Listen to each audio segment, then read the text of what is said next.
Thomas Paine, Thomas Paine, Thomas Paine, Sam Adams, Sam Adams, Sam Adams, Benjamin Franklin, Benjamin Franklin, Benjamin Franklin. These men spoke up for what they thought was right. From their courage came such documents as the Declaration of Independence and the Constitution of the United States.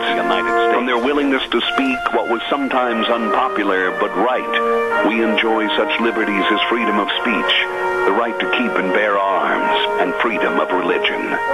There are those who still wish to oppress our freedoms, and there are still patriots willing to stand up and defend life, liberty, and the pursuit of happiness. Men like Zeb Bell, who honor our founding fathers and what they stood for. It's now time for Zeb at the Ranch, speaking up and defending your freedoms.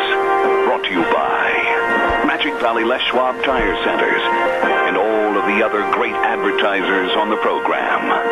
And now, Zeb Bell. And the words of wisdom for today on this Monday, August 20th. Happiness can be thought, taught, and caught, but not bought. Amen. Good morning, everybody, and hope you're having a great day as we listen now to Kate Smith and God Bless America. And we need a patriot to call in with our Pledge of Allegiance. Good morning. Come on, call in.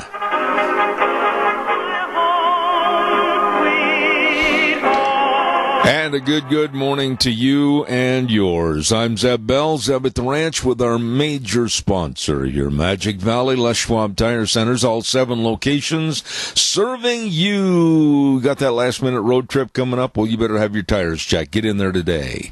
And don't forget, too, our advertisers like Burley Physical Therapy and Rehabilitation at 1263 Bennett Avenue, Suite 2 in Burley, always helping you get back to being you. Right now, let's go to the phone line and have our Pledge of Allegiance. Good morning. Well, good morning, sir. Hey, my friend, go ahead. Yes, sir. I pledge allegiance to the flag of the United States of America and to the republic for which it stands, one nation, under God, indivisible, with liberty and justice for all. All right, well done, Wheels. And right now it is time for the weather. And the weather brought to you by our friends Roger and the crew over at K&R Rental, 256 South, 600 West of Heyburn. Boy, they get there early in the morning at 7 a.m. for the best of rental of tools and equipment that you need for all the different jobs. They've got the weed mowers, air compressors to clean out your combines. They've got it all over there for short and long-term rental at K&R Rental, 256 South, 600 West of Heyburn. Number to call, 678-3122. Right now, here's Gina with the weather. Partly sunny skies for today, but we're going to be in a red flag warning. Good Monday. Here is your weather forecast for Zeb at the Ranch. We are in a red flag warning for today due to the possibility of late afternoon and early evening rain showers and thunderstorms that are expected. About a 20% chance. Expecting a high of 86. Going to be slightly breezy as well. Tonight, low of 55. Tomorrow, going to be smoky, partly cloudy skies. High of 83 with an overnight low of 55. We do have a slight chance of early evening rain showers and thunderstorms for tomorrow night as well. For Wednesday, still going to be smoky, partly sunny skies, high of 85 with an overnight low of 54. And for Thursday, pretty much the same. Smoky, partly sunny, highs in the mid-80s. That's your weather forecast for Zeb at the Ranch. Thank you, Gina, and I appreciate it. She always does a great job on our weather forecast. And, of course, it's brought to you by K&R Rental at 256 South, 600 West of Heyburn. Get a hold of them today on the Burley Paul Highway, 678-3122. Wow, we have got a really outstanding program today. We've got Richard Manning on at 9:06 in D.C., political analyst. Then we've got one of my favorite guests, Dan Perkins, coming on at 9:30. At 10:06, Dr. Michael Busler talking about our economy. He is a world-renowned economist, and he's going to talk about our economy. And then at 10:32, John Tamney. And he's an author and also really studies socialism versus capitalism, etc., and going to tell us about the pitfalls as to where some of these absolutely ditzy millennials are headed for. All of that coming up this morning, and your phone calls are welcome right now as we tell you about Daryl's Cleaners. You know, if you're getting ready to be ready for fall and you looked at the closet and I forgot to get that jacket cleaned from last year. I forgot to get that coat cleaned. I forgot to get this cleaned, that cleaned. Well, you better take care of it now. The temperatures are going to be changing here before too long. Be ready and stop into Daryl's Cleaners at 1223 Albion Avenue in Burley. They are the best at what they do. Please, my friends Kevin and Cindy, the whole crew, 1223 Albion Avenue in Burley. Stop in Daryl's Cleaners. You know, it really is unbelievable when you think about it, how Democrats, and I want to emphasize not all Democrats. You know, I've said this before on the program, and I'm going to say it again, that we can't lump everybody into the same bag or throw everything in the same wheelbarrow. And at times I will admit that I'm guilty of it also. But most of the Democrats right now who act in such a stupid way, and it's a reflection on the rest of the party. For instance, a Democratic Florida representative made a joke about drowning Donald Trump, our president. Wasn't he smart enough when he was standing up there at the podium and speaking to these people to know that somebody with all the smartphones, the cell phones, everything, was going to tape that and they were going to have it and it would go all over viral on YouTube and everything? And it was a bad joke about the death of our president. And imagine, if you will, if anyone would have said a joke about Obama to that extent. Now, honestly, I've called a lot of people and talked to a lot of people in Washington, D.C., New York, and around the country. And imagine if anyone would have said a joke about Obama drowning, and the Democrats would absolutely go nuts. They would have that person's head on a platter. I'll give you a for instance that has been forgotten about. Do you remember in the middle of Obama's second term that a rodeo clown back in Missouri had a Barack Obama mask?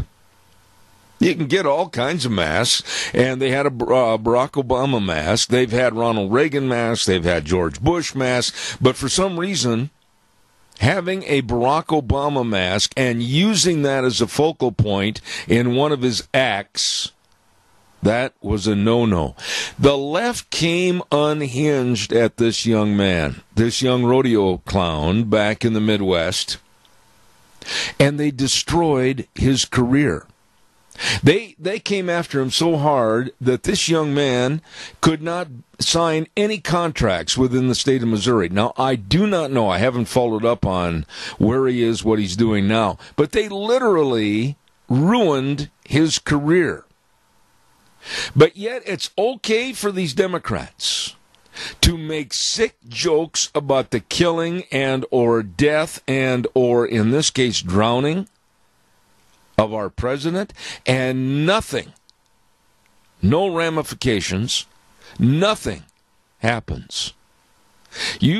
Don't you ever get on my program, anyone, and tell me there isn't a double standard. It's highly visible. Calls welcome, 436-2244, 1-866-927-4587. I'm going to talk to you in a minute about Governor Cuomo of New York. This man is contemplating throwing his name in the ring to get the Democratic nod for the presidency. This man has to be one of the dumbest men I've ever heard, and I'll tell you why in just a moment. Caller, I'll be right there. Stand by. Ramsey Heating and Electric for all your heating and cooling and electrical needs. And now, going into the fall before too long, you better be sure and make sure that furnace is in good shape. Everything's all tip-top. Call them. They can help. They will help. 678-0459. Ramsey Heating and Electric at 2600 Overland Avenue in Burley. And they're open 7:30 to 5, Monday through Friday. Absolutely the best at what they do. Ramsey Heating and Electric. You get a hold of them today. Caller, good morning, and thank you for your call. Good morning, Zed. Yes, sir. I am really upset after watching the news yesterday morning and then again this morning. John Brennan. Why have they given him the bully pulpit? That is such a travesty. I just can't imagine why they're trying to do this. Well, wait a minute, Keith. Our president. Go ahead. No, I was going to say, I disagree with you. I'm glad that he's got the bully pulpit. I'm glad that he has the microphone. I'm glad that he's saying everything he's saying, because he's digging a bigger hole with a shovel that absolutely anybody else couldn't dig. Well, is it a fact that he once was part of the Communist Party? He has communist and socialistic leanings. And by the way, over at the studio, Wheels, we've got to watch the feedback and then turn up the callers. For some reason, the feed line's not working very well this morning. And he's made comments that are very socialistic, leaning, i.e. / communistic. John Brennan is a joke, but nobody's laughing. Well, that's true, but right now he's got the bully pulpit. Yeah. Between him and Omarosa, they are really working to get us. But what John Brennan said yesterday, he said, I'm neither a Democrat or Republican. Yeah. Now, he's something else, I guess. Oh, there's a lot of things we could call him. There's a lot of things we could call John Brennan. One of the things I would call him is disturbed. The man is disturbed, and even fellow Democrats, even fellow lefties are starting to come out and speak out against him and his wayward mouth, including, I know you're going to laugh at this, James Clapper. Mr. Potato Head? Yes. Yes. You know, these people are disgraced, but they belong to a elite news, I don't know what you'd call it, a reporting service, but it really isn't. NBC and CNN, they got people that will listen to them. And I don't know what to do, Jeb. Well, Zeb, it's with a Z. I will tell you this much. Here's what we need to do. We all need to go with our circle of friends and really lay these things on the table and be very concerning about, yes, there is a double standard in the news. Yes, there is a fake news. Even though you get some people like that write for the Times News. I thought that was really sickening last week, that the Times News would basically come out and denigrate everybody that thinks there isn't fake news. Listen, when you start talking about some of the malicious stories that have no credence, and you talk about some of the individuals in the news that absolutely have no class whatsoever, there is a lot of fake news going on right now. There sure is, and keep up the good work. All right, my friend. God bless you. Thank you so much. Appreciate it. Hey, by the way, this week is going to be the week that we have Zeb's Lunch Bunch. And caller number 2, I have not forgot about you. Don't go away, please. I'll be right there.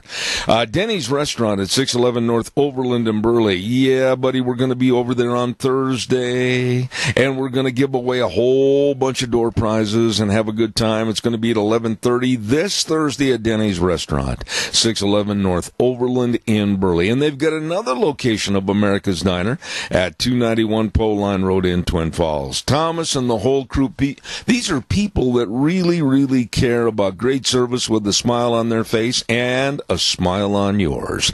Great food all the time, anytime at Denny's Restaurant, America's Diner, 611 North Overland in Burley. Caller, you have been extremely patient. Thank you very much. Another place where you can get great food is the Senior Junction on South Overland. Yeah, yummy man, how you doing this morning? Well, we're going to have meatloaf and mashed potatoes and gravy, assorted desserts, and yummy dessert for today.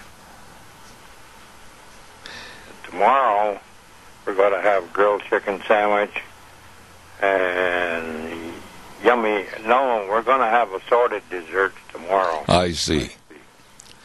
So yummy desserts, plural. And if anybody wants to, and it's welcome, everybody's welcome. You don't have to be a senior. Tomorrow, if you want to call in, or today, any day, we can get a lunch ready to go. Well, I appreciate that, Joe. And what's the telephone number over there? Well, if they call 208-878-8646, Deb would be glad to help you. All right, I appreciate it. Joe, have a wonderful day. Take care of all those yummy desserts. Thank you very much. Thank you. Have You a bet. good day. We appreciate you. All right, sir. Program. Thank you very, very much. Calls are welcome, 436-2244, 1-866-927-4587. I was talking about Governor Cuomo of New York, and here was a guy that was born with not just one, but a multitude of silver spoons in his mouth. And politically, he's never had to go out and do anything else except politics. He's never really had to go get a job, never really had to get his hands dirty and or calloused. This guy does not understand real life.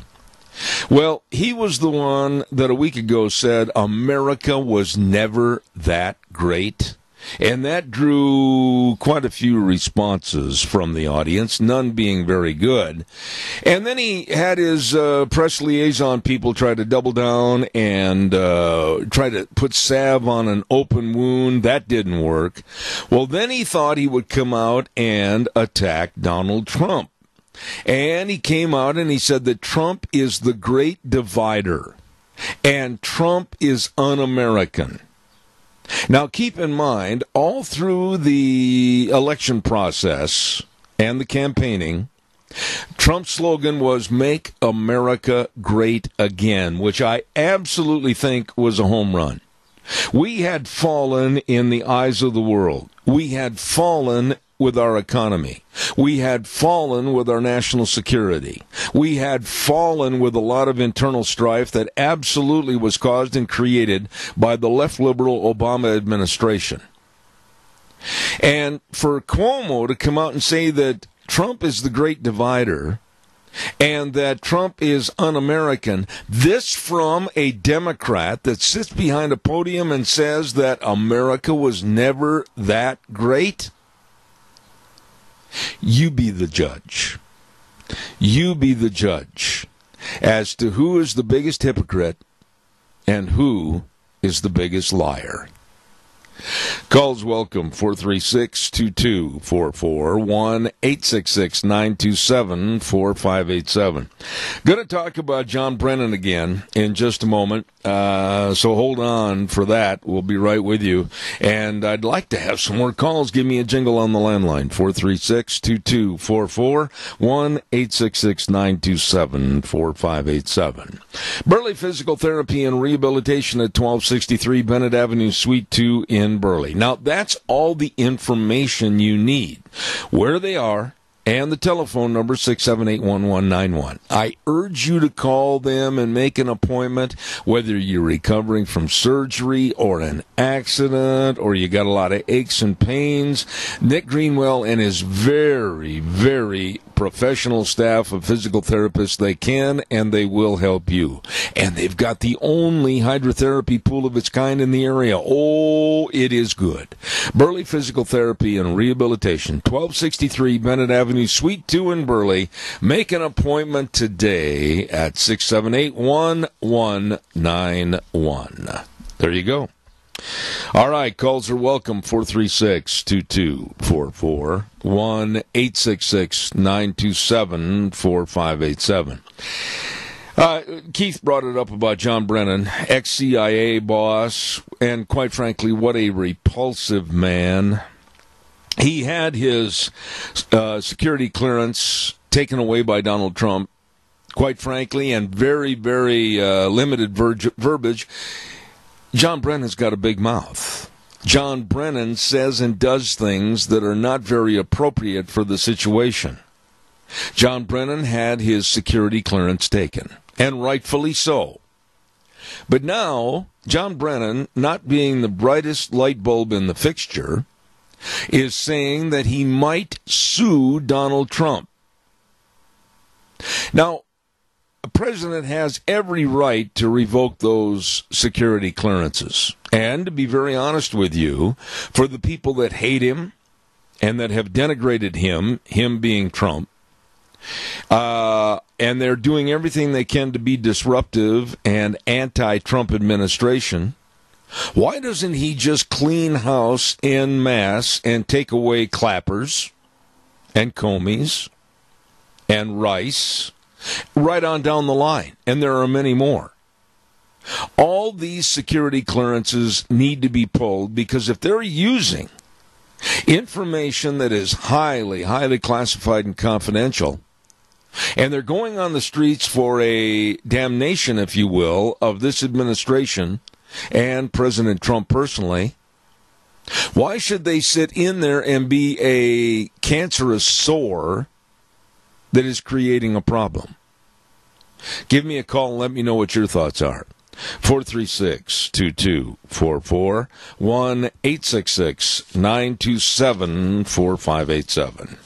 While I am waiting for your call, don't forget we're going to give away some cookies in a few minutes. I want you to be sure and be ready for that. Got a good question for you this morning.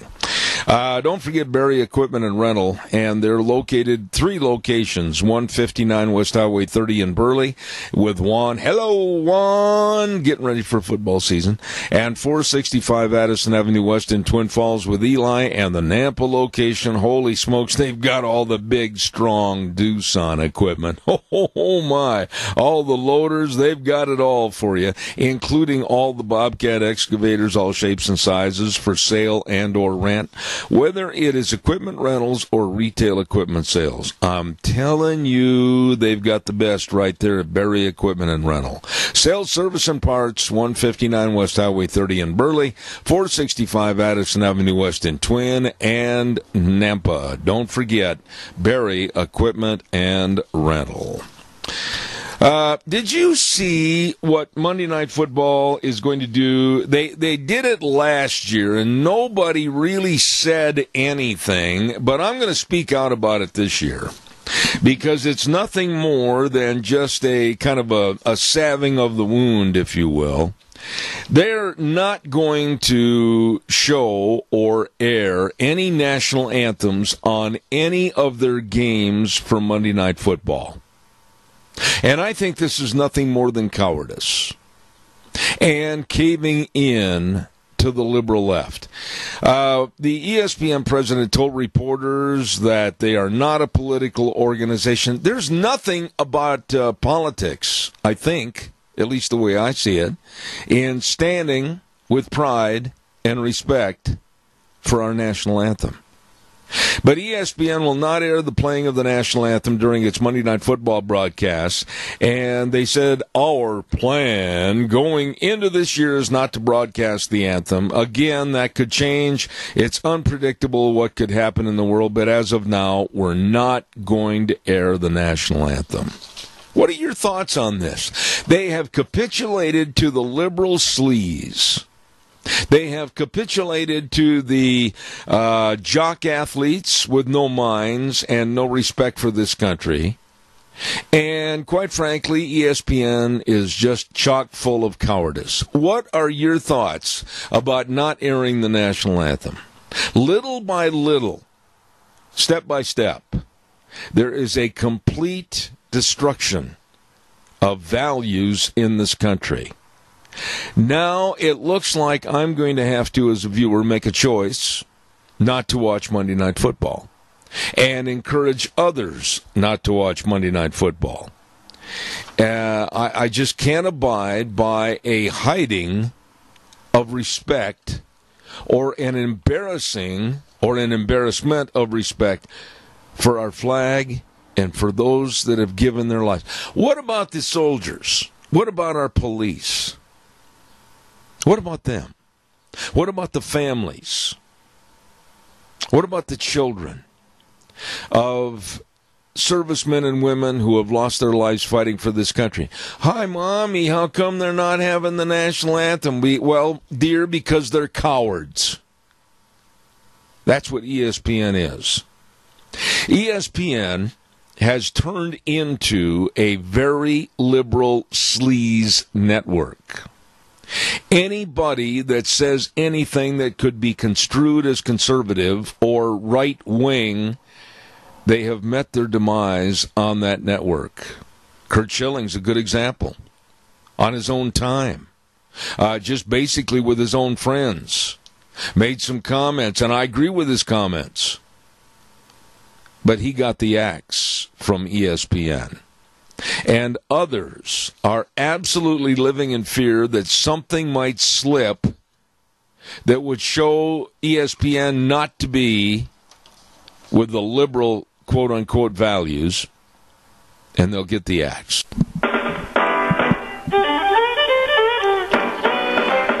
Oh, here we go in the dark this morning.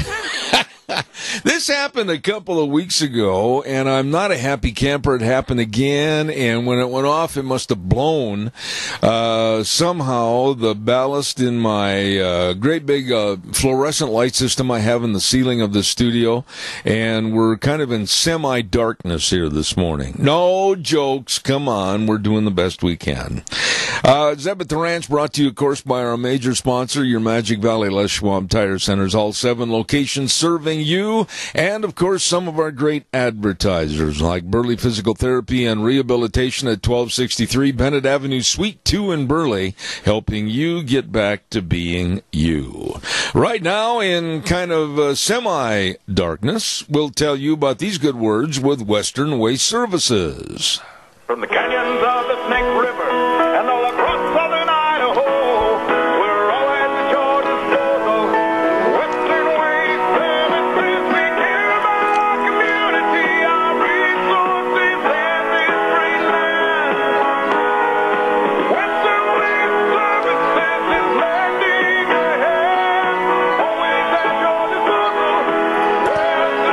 Western Waste Services. It's true. They are always at your disposal. We had Joe on the phone with us last week at Western Waste. Wonderful people, and get on the route service today. We've been on that route service for a long, long time. Very dependable. They're like clockwork, picking up your garbage and getting rid of it. Western Waste Services, always at your disposal. The number to call, 734-6969. Also, I want to urge you, in a time of need and in a time of stress, remember our friends and your friends at Hanson Mortuary, 710 6th Street in Rupert. Joel Heward, the manager, family, staff, serving you and your family, always with the highest ethical standards, with unquestioned integrity. I urge you to write the number down, and they are there when you need them. 436-5636. That number again, 436-5636. Hanson Mortuary in Rupert, and Joel Heward also serving you at Morrison Payne Funeral Home on East Main in Burley. One of my absolute favorite segments every Monday is a segment with Richard Manning, and I just absolutely have the highest respect for him and his ability to kind of play at the plate with the bat and hit any subject I throw at him. He's the president of Americans for Limited Government. Richard, good morning. How are you? I wasn't able to get a hold of him, sir. I've tried a couple times. Well, keep trying. Keep trying. Thank you very much. Okay. Yeah, you just keep dialing that number real fast. And while we are waiting, we're going to take some more phone calls. So give us a jingle on the landline, 436-2244, 1-866-927-4587. Oh, give me a call. We would love to hear from you. And I don't know if you heard about this little story, but Antifa, the anti-fascist, supposedly, group of thugs and punks, that's all they are, went after a very peaceful march that was pro-Second Amendment. And when they interceded with the pro-Second Amendment people, there were fistfights, there were pushings, there were knockdowns and everything else. They started the fights, Antifa, and beating up people, knocking them to the pavement, yelling at them that they are Nazis with guns. This is coming. This is going to go all across the United States of America, folks. The left only has a limited window to create all the havoc that they can and cause all the strife they can, and this is what's happening. Caller, good morning, you're on the air. Hey, Zeb, can you find anything out, or could anybody call in and tell us where the fires are and where the smoke's coming from? Well, I know that there's been some fires that have come up over in the Wendell area, started yesterday, I believe, or maybe it was late Saturday evening. But this smoke is as thick. It's coming in my studio right now. It's almost, you could cut it with a knife. It's really bad for those that have lung problems, asthma, anything else. It's not good at all. So if you can, stay inside, keep the doors and windows shut. I just wondering if there's anything local closer than Wendell. Okay, thanks. All right, thank you. And if anybody does have a fire report out there, including over at the station, Wheels, you might ask Gina in the other room if she has any kind of fire updates or whatever. We'd sure appreciate that. And give us a call or have her come over on our studio microphone and give us an update on some of these fires. The smoke here this morning is as bad as it's ever been. It's coming right in the window. 436-2244, 1-866-927-4587. What do you think about peaceful demonstration? And this was a peaceful demonstration to where they were demonstrating for our Second Amendment, for our right to keep and bear arms. And Antifa shows up, starts calling these people nothing more than Nazis with guns, and then the wreck was on. People knocked down, people beat up. Why? Why? And it seems like Antifa walks away unscathed. Nobody's going to touch them. Nobody's going to reprimand them, whatever. What are your thoughts on this? Because it's going to happen all across America. Wheels, did you get anybody at that either of those numbers? Let me know. Okay, I'm trying actually right now. All right, hurry. And we're trying to get Richard Manning on the phone right now. And while we're waiting for him, we're going to also tell you about Save on Shells. These are wonderful, wonderful people. Anthony, and I'll tell you what, if you need a camper shell, nobody does the job like Anthony at Save on Shells. 1027 Overland and Burley, and the service is absolutely outstanding. They can custom fit any truck on the road, so I urge you to stop in and see him today. He has those great ARE camper shells, the best in the industry. You'll see why. Stop in and see him today at 1027 Overland and Burley. Save on Shells. With Anthony, give him a call, 312-1525. Did you get him? They're still trying to get him for me. Oh. Just tell him to hurry up, please. It's a radio interview, please. Thank you. All right, ladies and gentlemen, while we're waiting, you can give me a call. And what about it, Wheels? He is ready on the phone. All right, thank you. A few minutes worrying whether we were going to get you or not. Richard Manning, good morning, sir. How are you? Sorry, my fault. Apparently my phone was turned off. Not a problem. Listen, in the few minutes that we had to talk about various things, I'll talk to you about the same subject that was really concerning me this morning. It seems like the punks and the thugs of Antifa attacked a peaceful demonstration that was pro-Second Amendment, and there were knockdowns, there were some knocked out teeth, some bloodied noses, etc., while Antifa called these people guns or Nazis with guns. What are your thoughts about this problem is going to exacerbate itself and get bigger all across the country? Richard, what can be done to stop this? Well, the first thing that needs to be done is law enforcement needs to enforce the law. When these people with who won't show their faces show up and attempt to attack law-abiding citizens who are peaceably assembling, exercising their First Amendment rights, law enforcement needs to arrest them and needs to be aggressive in doing so, and needs to demask them while they're being booked. And that way, they don't hide behind masks anymore. Ultimately, these guys' power is that they feel like they can go in, they can attack people, they can hide behind masks, and then they can go forward and live their regular lives afterwards. Well, the fact is, what they need to be done is they need to be unmasked, and in that way, you and I and people who they work for will know that they are employing violent thugs who are attempting to engage in political violence.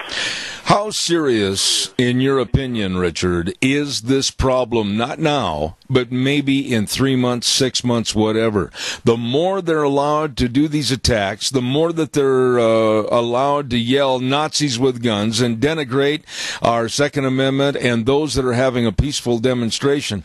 How bad do you think this issue can be? I think it's going to be really bad. Quite honestly, the left, the Democrats have chosen to ignore it, have chosen to encourage it in many respects. And as a result, and it is designed to intimidate anybody who doesn't agree with the hard left. And that is their purpose. That is what they've been doing. That's what they did during the Trump campaign. And I see no signs that they're going to do anything but accelerate this activity over the next 2.5 years as we head to a Trump re-election campaign. You know, another subject, I'm trying to hurry along here because of a limited time, and I want to ask you... Yeah, I apologize. No, that's all right, Richard. Things happen, but I want to ask you about Richard. I want to ask you about John Brennan. This man is a loose cannon. This man has loose lips that are definitely going to sink some ships. What about John Brennan and the taking of his security clearance? And I said earlier this morning that there's others that should follow suit, whether it's Comey, whether it's Clapper, etc. What are your thoughts on this story? Well, I think John Brennan definitely, the president was right in taking his security clearance. He's been behaving erratically on television. He's clearly monetizing his security clearance and giving himself legitimacy. And quite honestly, we can't afford the secrets of the United States government. He doesn't have a right to them. And when you go around saying things like the president of the United States has been behaved nothing short of treasonous, you're effectively using your security clearance as a means to, because he's talking about stuff which, quite honestly, none of us would know. He's using a security clearance to create to undermine the president of the United States. I don't think that's what it was intended to be. That's not why he has the security clearance. And so he no longer has it's not a right. So he doesn't deserve to have it anymore. In regards to Brennan and the rest, whether it's Rice or whether it's Comey or Clapper, you've kind of summed up my feelings. What right do they have to sit there and listen to these security stories and or what's happening around the globe and then use it out in the public as an anti-Trump type of rhetoric? I just don't understand why they weren't pulled the minute that they left office. Well, there's a tradition, and it's historic, that administrations at the national security level, what's supposed to happen, since we're all supposed to be on the same team, is you do information sharing. You say, hey, what one administration called the previous one, say, hey, what were you thinking with this? Why did you do this? You have a full and open discussion about what ongoing negotiations that are occurring and the like. And for the first time, I think in my lifetime, certainly, because I wasn't alive when the Civil War occurred, so consequently I have to exclude that. We aren't in that position. We're in a position where effectively the former government didn't leave power, and they refused to leave power, and they've done everything they could to undermine the incoming government. And I'm really just kind of sick of this concept that every time we turn around, President Trump has denied the ability to be president. Yeah. He was elected a year and a half ago. People need to get over it. And but there's been a nonstop obstruction. it's deliberate, and it's unprecedented. And as a result, the president needs to be able to, if somebody's obstructing his presidency by using the security clearance that they've been given as a kind of a courtesy, then that courtesy needs to not be extended anymore. And I think that's a really, and Brennan certainly falls atop that heap. I mean, I think he's at the center of the investigation related to the entire FBI, CIA, State Department attempt to undermine the president through Fusion GPS and others. He's certainly at the center of that. We know that one of the meetings with Christopher Steele was held in CIA headquarters in their office in London, and so he's a potential witness and potential target of the investigation related to that, and just that alone should disqualify him. Absolutely. Let me move on to another subject, and I think you'll have some fun with this one with your expertise. Is there, in your opinion, Richard, a more stupid man to elevate himself possibly to run for president with sayings like, America was never that great? Governor Cuomo of New York stuck his size 10.5 Oxford shoe right in his mouth when he said that, but then over the weekend he came out and said that Donald Trump is the great divider and is un-American. This from a guy that stood at a podium and said America was never that great. Your thoughts? Well, the apple doesn't fall far from the tree. If you remember his father, Mario Cuomo, well, first of all, Mario Cuomo gave one of the great speeches, I think it was in 1996 at the the Democrat nominating convention, where he talked about his immigrant past and how America was a great country because of how his family could come over from Italy, and a year later, and one generation later, he could be running for president. So Mario Cuomo, his father, gave a great speech saying why America was great, and perhaps his sons should watch that speech because it defines that very thing. But the irony to me is that his apology on his statement, he used a very specific term. He said he was inartful. And in terms of that, and it's the same exact thing that Mario Cuomo, his father, used when he attacked gun owners, and saying people who didn't support him were like gun owners, NRA members who went away for the weekend, got drunk, went away for the weekend, and lied to their wives about what they were doing. And so he said that back in 1990, in the 1990s, 1988, I guess he said it. And then he came back and said, that was inartful. The only two times in my life I've ever heard the term inartful were by the two Cuomos. And they both were equally politically devastating themselves, because the first one made it so Mario Cuomo didn't get to be president because the Democrats still had people who owned guns in their party. And this one was his own son denying his father's heritage and saying no, and saying America wasn't great. So you've got you've got the inartful twins, generationally separated, who are, one is the son is denying his father's heritage, his own heritage, and the other was denying the fact that America is a country of gun owners, and decided to attack gun owners as a whole, just as an aside, because he just made a politically stupid move. So that's the Cuomo story. They get elected governor of New York, and then they do stupid stuff, and people say, well, we don't want him to go any further than that. Absolutely. In also the terminology inartful, I guess you could be inclusive of the Florida representative, a Democrat, naturally, that had a joke about the drowning of President Trump. And I stated in the first hour that there is definitely a double standard in this country. If a GOP or conservative had made a joke like that during Obama's tenure in office, that person would probably have been drummed out of office. Talk to me about a double standard with the Democrats versus the GOP.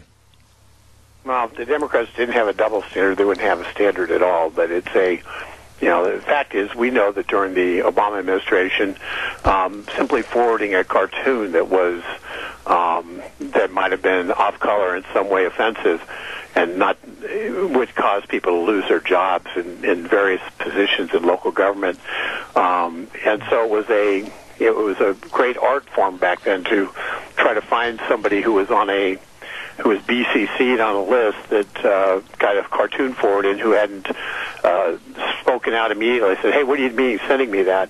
And it was so essentially we were all being dogged by this politically correct police.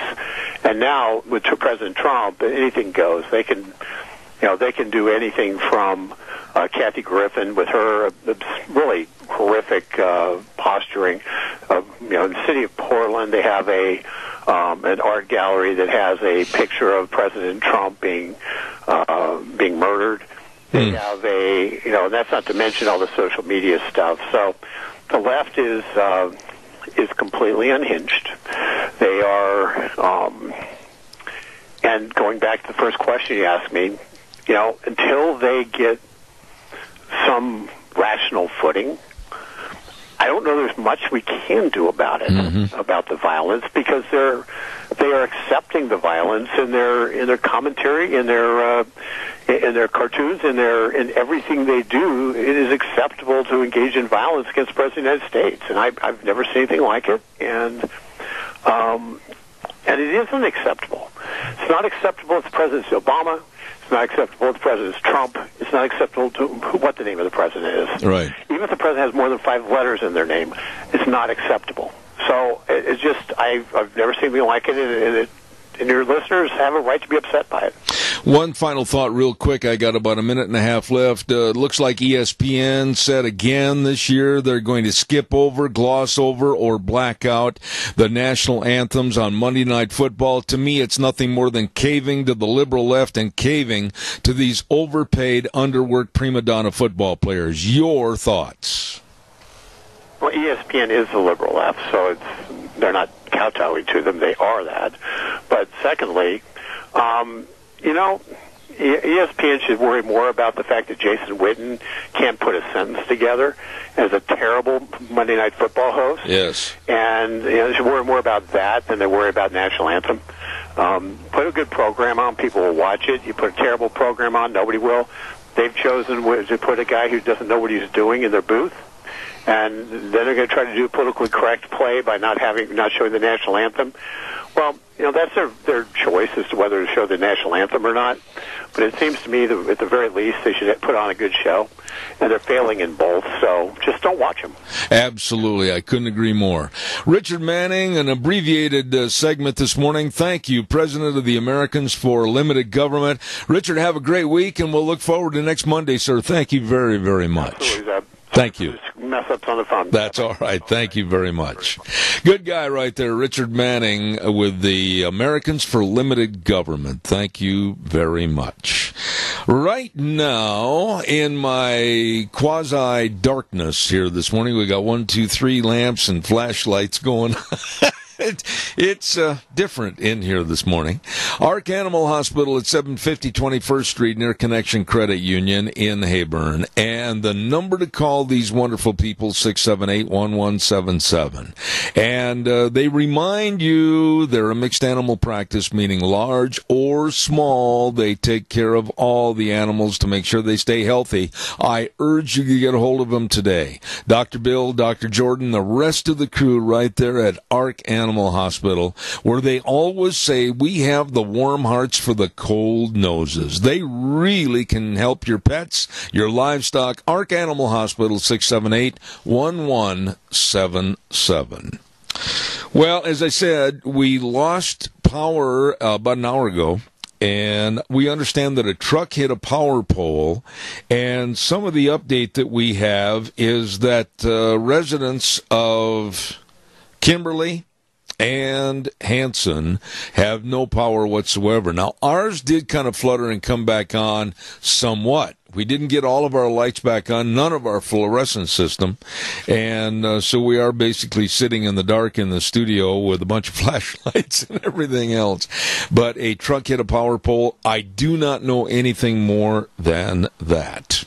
Want to remind you about Lee's Furniture, Floors, and More. Jeff and the rest of the crew, if you're getting ready, and you should, to be thinking about staying indoors more this fall, you better check out all the carpet buys. Oh, yes, you better check out all the furniture buys, whether it's living room furniture or maybe a recliner. You better check out. You're going to be probably sleeping a little bit more, and they've got great, great mattress buys. All of this and more with the professionals. Lee's Furniture, Floors, and More. 459 Overland in Burley. You stop in, Jeff and the rest of the crew, they really are trained to be helpful and very courteous in helping you with your home comfort and the beautification of your home.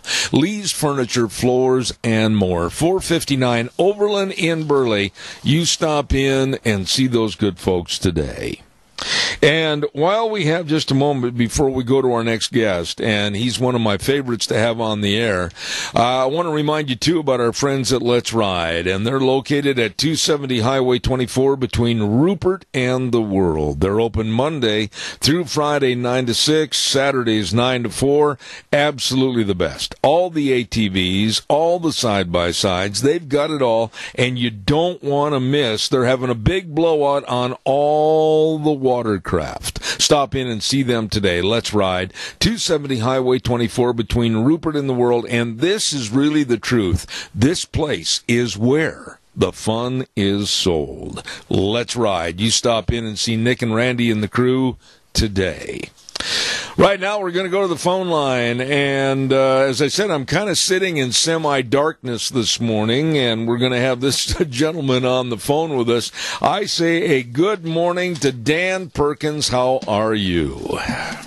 I'm fine. Fortunately, I have power, and I can look out at my window and see sunshine and trees, and but it's 90 degrees out, so it's warm. And I'm sorry to hear about your power problem. Well, you know, it's kind of funny when you don't appreciate having all the big fluorescent system in the studio and everything, and I'm operating with a flashlight that's sitting on the desk and one lamp, and quite frankly, it's kind of a rosy little romantic setting that I'd just as soon not have. Yes, sir. Dan, what in the world? I have said for a long time, and I want to get your opinion on this, that we as a nation are extremely naive. We've got our heads buried in the sand. The terrorists are here. There are training camps all over the United States, New York State, the state of Oregon, even here in the state of Idaho, there has been inklings that they are in some of the wilderness areas. It wasn't a big news item to hear this about a compound down in New Mexico. What's it going to take for America to wake up and realize the bad guys are here? Great question, as always. Thank you for asking it. It's actually more important having you ask the question than my answer. It's a situation that if you look at our history, Zeb, as a country, literally from the time we were founded, we were an isolationist nation. We just wanted to be able to do our own thing, have our own freedoms. We knew that we were different than the rest of the world, so it really didn't make a lot of sense. We had ambassadors and things like that, but it didn't really make a lot of sense for us to engage globally. And in our history, we have been reluctantly pulled into the First and Second World War only after we were attacked, and it's been our nature to be isolationists. But when you become isolationists, your thinking changes to the point that you can only see what's going on in your area. You can't see what's going on or don't pay attention to what's going on around the rest of the world. And that's really what's going on here. We are not paying attention as to the migration of people. We hear the stories, Zeb, about the thousands of people that are coming across the border. But again, the narrative that the media is talking about is children and poor Hispanics from Central American countries. They don't talk about the people that are coming from North Korea, from China, from Venezuela, from Iran, from Syria, from Egypt, to about the Middle East and Africa that are coming in. And they're coming in, Zeb, through that same portal that the people from Guatemala and El Salvador are coming in through the southern border. And so, because we don't pay attention to that, we think of immigration of just being poor Hispanics. And in reality, it's much more than that. We've got the MS gangs coming in and drug dealers, and all of those people are coming in through our southern border, and they do not have the best interests of the United States or its people in mind. They come in as terrorists. They come in and set up these, what they're called enclaves in Michigan and in Florida and all over the country. They set up their own rules. They use Sharia law to govern. They create what are called no-go zones where the local government and state authorities are not permitted to come in. And yet we tolerate that because we have this political correctness society that we have evolved over the last 40 years that is evolving away our rights under the Constitution and the protection of our country. And I don't know for sure, but I think that if I go back to my original first novel, Brotherhood of the Red Nile, and that first novel was Terrorist Perspective, we are probably going to have to be very seriously attacked in much greater magnitude than 9/11 before the American people will really begin to wake up and say, these are really, really bad people. I want you to comment, if you will, about Judge Sarah Bacchus in New Mexico and how, and I underline the word how, anybody that sits on the bench as a judge could look at this story of abuse of children, the starving of children, the training of children to go out and kill, and yet turn around and put them back, them being the perpetrators, the adults, back in society with a slap on the wrist with a mere $20,000 bail, 10%, $2,000. How in the world could this judge do this kind of thing? Well, it's actually a little bit worse than that, Seb. You're right, the bail was $20,000, but there was no cash. Oh, my. They simply signed a paper that said that they would return for trial. So she let them go without putting up any bond for their bail and simply took it on their recognizance and their signature that they would return. Now, we also have to keep in mind that there were 11 children in that compound. A 3-year-old who had epilepsy died. And in the case, the judge was saying, well, they were trying to treat this child based on their religious beliefs, and I can't allow that to come into judgment in my decisions about what I want to do about these people. So she took religious off the table. We have to understand where this judge came from, and she was an Obama appointee in the circuit court in San Francisco and was elevated to this higher-level judge. So she comes in with a bias against the Constitution and against the American people, especially the people on the right, and she deals with political correctness. The idea that these people would necessarily show up, and I have to give you a quick illustration. I apologize for taking up so much of your time. No, that's fine. That's fine. When an illegal crosses the border from Mexico, from Guatemala, they go in, they're detained, they have a preliminary hearing with an immigration judge who says, you have to come back and stand trial for your deportation hearing. Here's the date, and here's the place. They send them on their way, catch and release. 95% of the people never show up for their hearing. Now, there are some people that say, well, we put these tracking devices on them till they cut them off. And then once they cut them off, you have no way of tracking them. Now, that's what we do with somebody who just walks across the border illegally. Here we have a group of 5 adults who have built this compound, who have weapons, who are openly have training manuals of how they're teaching these small children to go into the American school system and kill students. And the judge says, well, I don't think I can do anything about that. So what we have is another example of the court system in this country where we have judges who are writing the law, not following the law. We have another example that came out that probably got even less traffic, but again, this is a court in the state of Oregon who handed down, and I'm paraphrasing, Zeb, this decision. All public schools, locker rooms, shower rooms, and bathrooms will now be available to either sex at any time. So if a boy wants to go into the girls' locker room and take a shower with the girls, they have to allow it. And the judge, when challenged by his ruling from people who were against what was going on, this law, said, well, if you don't like it, just take your kids out and go to the private school.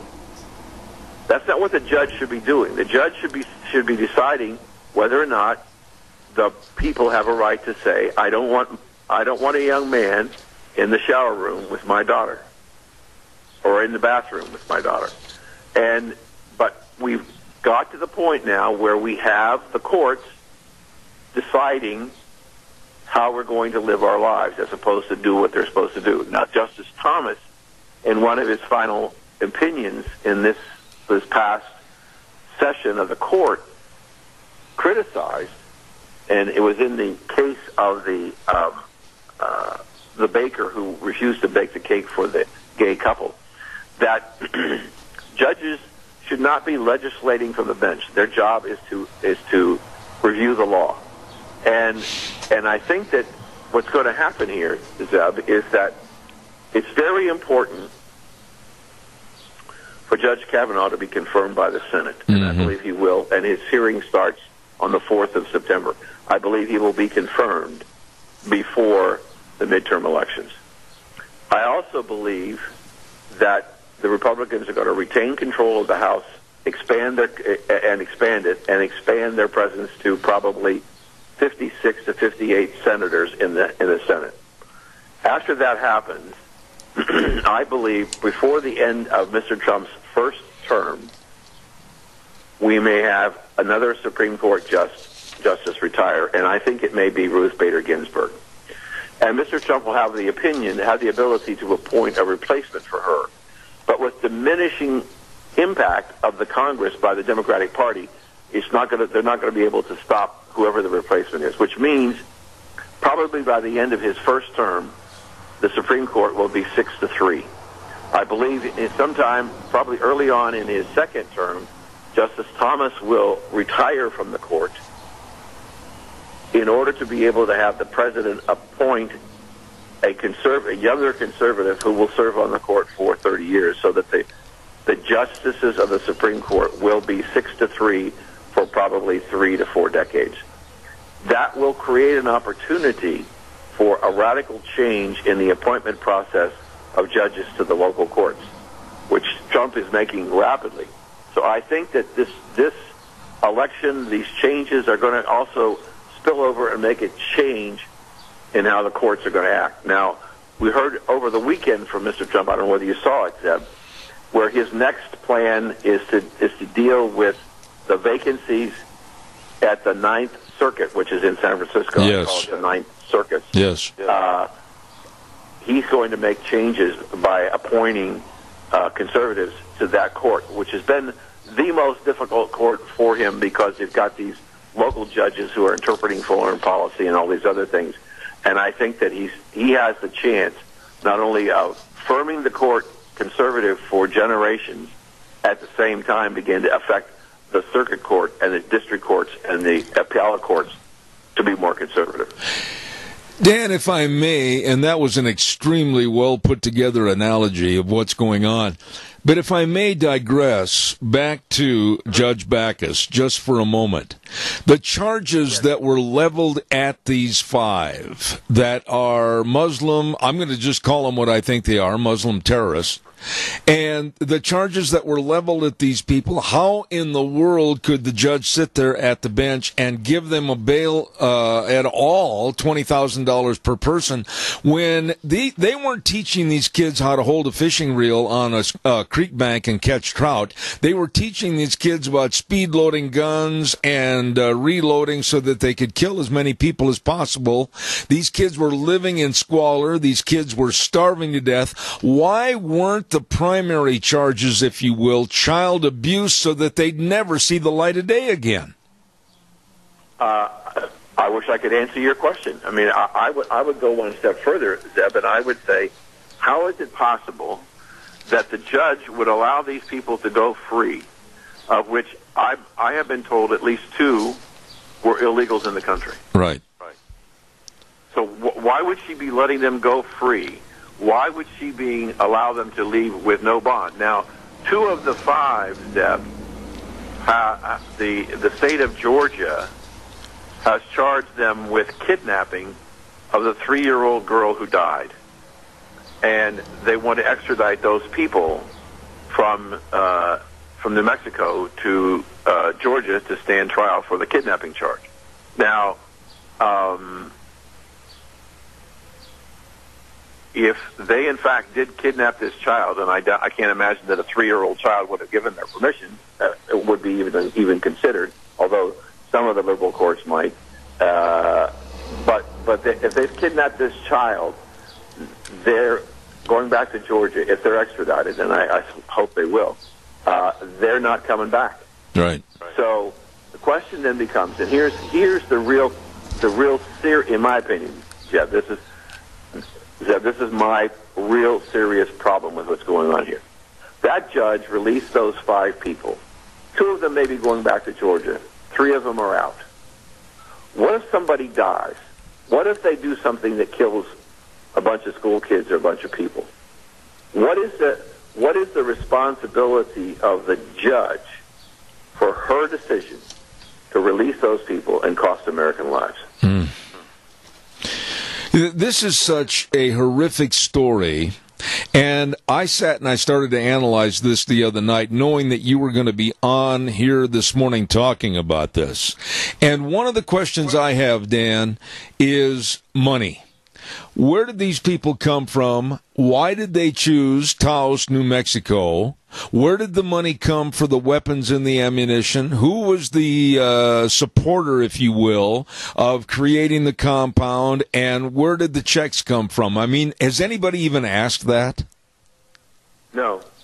Why did they choose it? They chose it just like they've chosen, with the exception of Lansing, Michigan, the tactics of the Muslims is when they go into a country, they go to the rural areas. If you look at Europe and you look at Germany, France, Spain, Portugal, UK, you look at all these countries in Europe, they've come in and they go out into the countryside in the least populated areas and they start to build their enclaves.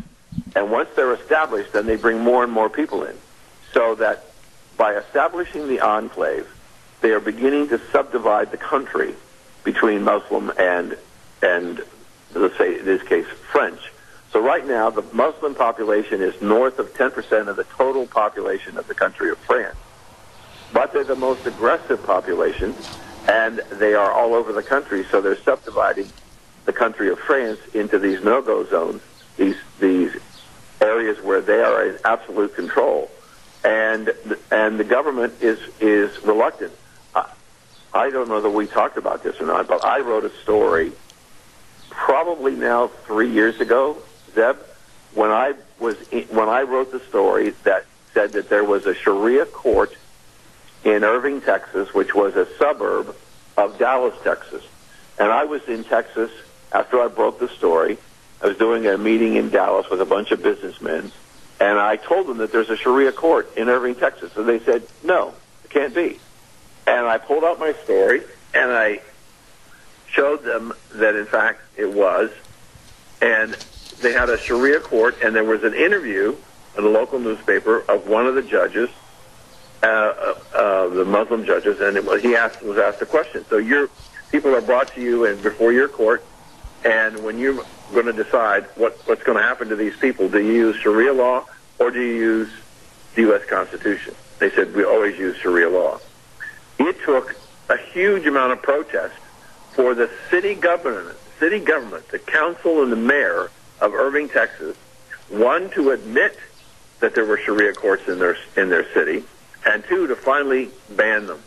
But it took a lot of time and a lot of pressure from a lot of people to make that happen, because we have this political correct nature that doesn't want to offend anybody. And because they're, quote, refugees or they're immigrants, we have to give them special treatment. And that's basically bunk. And so until we get a hold of our country, get it back, and the only way we get it back is by enforcing the borders. I mean, I whether you saw the protests 2 weekends ago in Washington, D.C. after the Charlottesville protests. Mm-hmm. There were people walking in the streets of Washington, D.C. were saying, no borders, no walls, no USA. That was their chant. No borders, no walls, no USA. These are anarchists who want to destroy our country. And you asked that earlier, that great question, what's it going to take for us to wake up?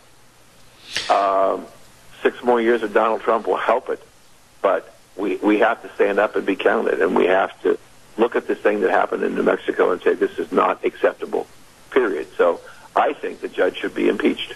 Absolutely.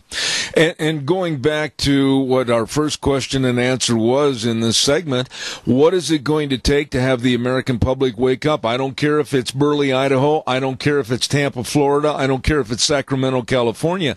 Dan, the American public, I think, is living in a utopian thought that, well, it can't happen here. It always happens over there. And right now amongst us, we have people like these folks down in New Mexico that are plotting to kill and terrorize, and I'm going nuts trying to figure out what more I can do on this program. You've got to get people, I don't know whether your program gets down into that market or not, or into New Mexico, but you've got to keep talking about it. You have to bring it to the attention of the American people. You know, there's an old, I've trained a lot of salespeople in my life, and one of the things that I've found to be true is that you have to tell a person at least 7 times before you can begin to change their mind. We can't just do one show about it. We have to continue to do about it, talk about it on an ongoing basis. And that makes the left very nervous that we don't move on. Because they move on, we should move on. But we have to continue the process of bringing to the attention of the American people how our country is being divided. And if we don't do it, Zeb, nobody else is going to do it. Absolutely true. Ladies and gentlemen, I'm blessed to have the storyteller and author of the Brotherhood of the Red Nile trilogy and also a nationally recognized expert on radical Islam, Dan Perkins. Dan, you're always welcome here. God's blessings to you, sir. Thank you for being on the program. It's always a pleasure to be with you, sir. Thank you for having me. Thank you very, very much. We've got trouble, folks, and a lot of the trouble and a lot of the problem is a naive attitude that the American public has. It's time to wake up and smell the coffee. Believe me.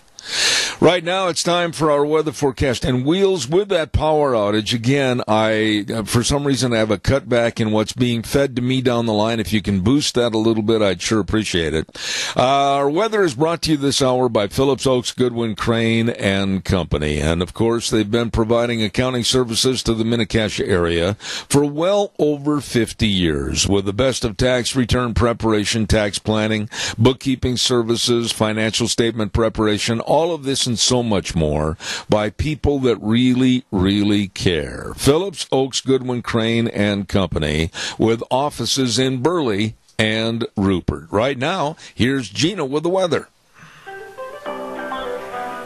Partly sunny skies for today, but we're going to be in a red flag warning. Good Monday. Here is your weather forecast for Zeb at the Ranch. We are in a red flag warning for today due to the possibility of late afternoon and early evening rain showers and thunderstorms that are expected. About a 20% chance. Expecting a high of 86. Going to be slightly breezy as well. Tonight, low of 55. Tomorrow, going to be smoky, partly cloudy skies. High of 83 with an overnight low of 55. We do have a slight chance of early evening evening. Rain showers and thunderstorms for tomorrow night as well. For Wednesday, still going to be smoky, partly sunny skies, high of 85 with an overnight low of 54. And for Thursday, pretty much the same. Smoky, partly sunny, highs in the mid-80s. That's your weather forecast for Zeb at the Ranch. Thank you, Gina. And don't forget to get a hold of our friends at, of course, Phillips, Oaks, Goodwin, Crane, and Company, and find out about the new tax changes on the tax rates and also the deductions. They can help. They will help you, your family, and your business. Phillips, Oaks, Goodwin, Crane, and Company, with offices in Burley and Rupert. Caller, just a minute. I've got to get this in real fast. I want to remind everybody also about Cameron and Siemens Insurance, Highway 24 in Rupert, the very best of life insurance, health insurance, retirement planning, employee benefits, and they're always there to serve you. Very dedicated and responsive to your needs. All you need to do is make an appointment at 436-4424. Cameron and Siemens Insurance, Highway 24 in Rupert. Be sure and call them today. Caller, I've got a minute and a half. Go ahead, please. Zeb, do you know, are you familiar with this big housing development that's being built in southeast Burley? A little bit, Bob. Probably not as much as people that live right there, but quickly, what's the reason for the question? Well, I'm wondering, you're talking about compounds and stuff for these people that are coming in illegally or legally or whatever it might be.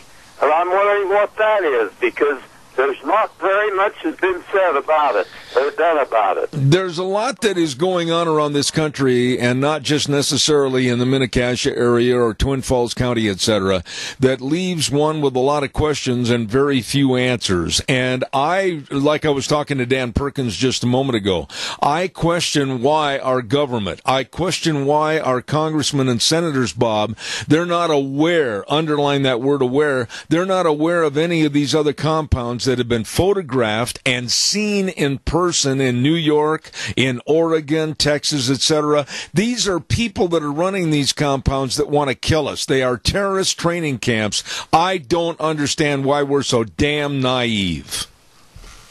Well, I don't either, and I think our congressmen and some of those people, I think they know what's going on, but they're keeping their mouth shut because they got paid a lot of money by Obama. I personally, I don't want to make any speculation on that. I only deal in facts. But I'll tell you one thing, it's a concern. Bob, I got to run to the news. Thank you for your call. Thank you. Thank you. All right, sir. News next from CBS, and we'll be back in about 7 minutes. Oh, my goodness sakes. Good morning from a kind of a semi-dark studio this morning. We had a power problem in the first hour, and we are using every bit of amplified light we can get. Flashlights, everything else, right here in the studio. Zeb at the Ranch, I'm Zeb Bell, and we thank our major sponsor, your Magic Valley Les Schwab Tire Centers, all 7 locations serving you. And, of course, advertisers like Burley Physical Therapy and Rehabilitation at 1263 Bennett Avenue, Suite 2 in Burley, helping you get back to being you.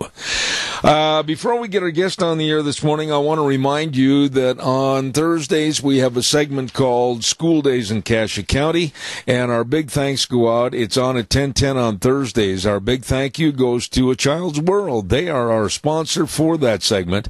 The best of all your school clothing, and it's just like attending a big sidewalk sale inside the store, and they've got everything, all the furniture, all the clothing, all the games, the puzzles, the toys. It is a family store at A Child's World, and they're located at 1308 Overland in Burley.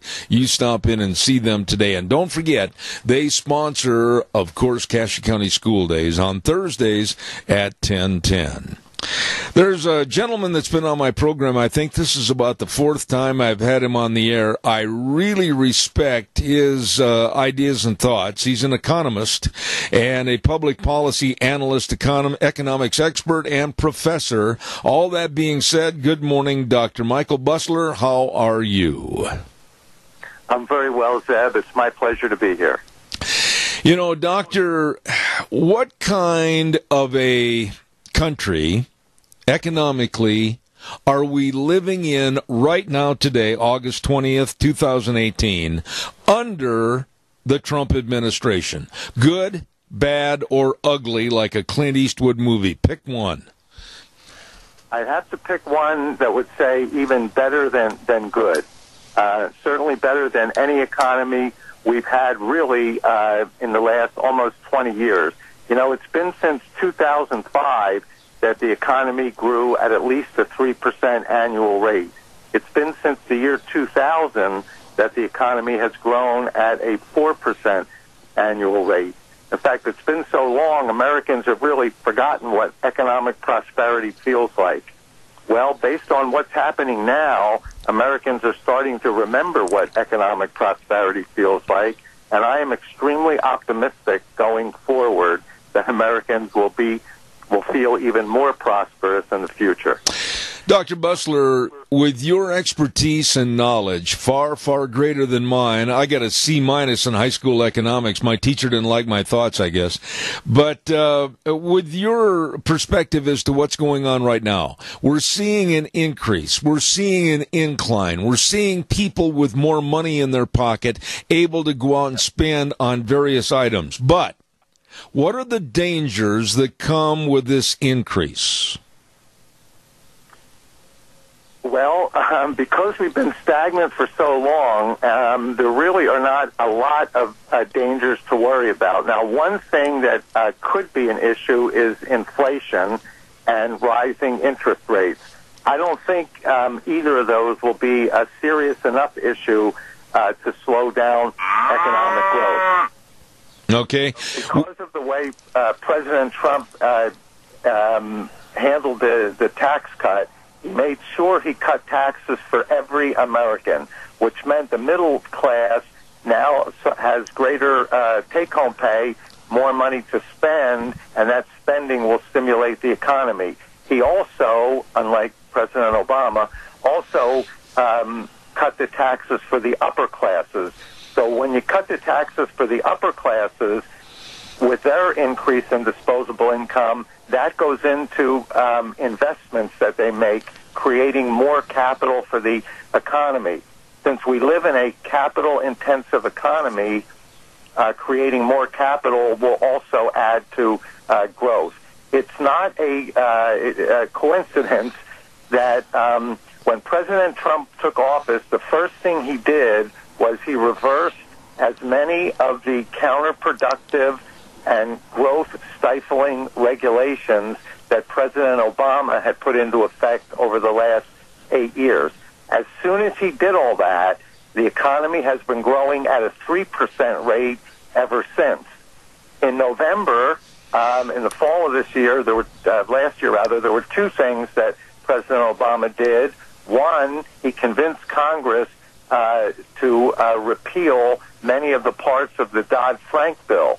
Now, President Obama put the Dodd-Frank bill in because he felt that big business and big banks were taking advantage of consumers by granting them mortgages, which the consumers freely applied for, but should never have been granted because the people applying simply couldn't afford them.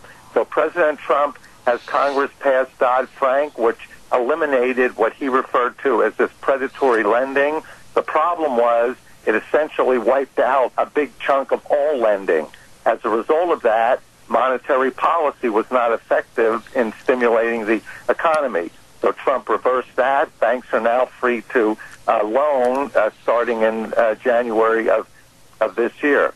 Even more important, Trump realized that the lack of growth was hurting the economy, and he really needed to speed growth up. Right. So we looked at what other presidents have done, what Reagan did in 1981-82, and what Kennedy and Johnson did in 1963-64. They cut taxes for everybody, including the middle class and the upper class. That tax cut went into effect in January. By April of this year, because of the repeal of Dodd-Frank and the tax cuts, the economy started growing at a 4% annual rate. And I believe in the current quarter, the first estimate of third quarter GDP growth comes out at the end of October, just 10 days before the election, I think that number is going to show the economy is growing probably at about a 4% annual rate. So what President Trump did, reversing most of what President Obama did the prior 8 years, has really contributed to this growth.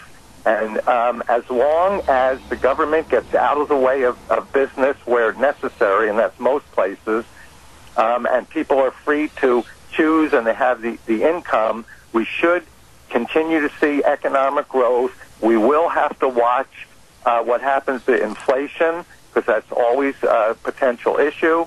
The Federal Reserve is on top of that. They're gradually bringing interest rates up. They hope enough that it doesn't hurt any of the economic growth, but it does put a damper on any inflationary pressure. Absolutely. Great analogy right there. We have a caller with a question. Go ahead, caller, please. Quickly, you're on the air. Well, speaking about the people understanding or having a feel for what was happening, I remember when Obama took over, I would go to the freeway and I would see virtually the traffic was light, the trucks were light, even you can't believe it, but they were. And even some of the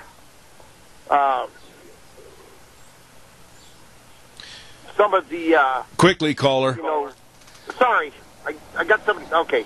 You saw nobody going on vacation. You saw nobody driving down the freeway with their travel trailers and recreating. And nowadays, you go out of the freeway right now. I came home last night on the freeway, and I'm telling you, the lifeline, the artery is running hot, and people are going on vacation. People are spending money. People are confident. Consumer confidence and investor confidence as high as it's been in 20 or 30 years. I'll hang up. Dr. Bustler, respond to the caller, please. All of that is right. And the reason is President Obama never put economic growth as a top priority. His priorities were to cure perceived social injustices. It's an injustice everybody doesn't have health care. It's an injustice there's not enough food stamps to go around. It's an injustice there's not enough welfare payments to go around. It's an injustice that CEOs make so much more than everybody else. Every time he addressed one of those social injustices, it ended up putting a burden on economic growth and slowing it down.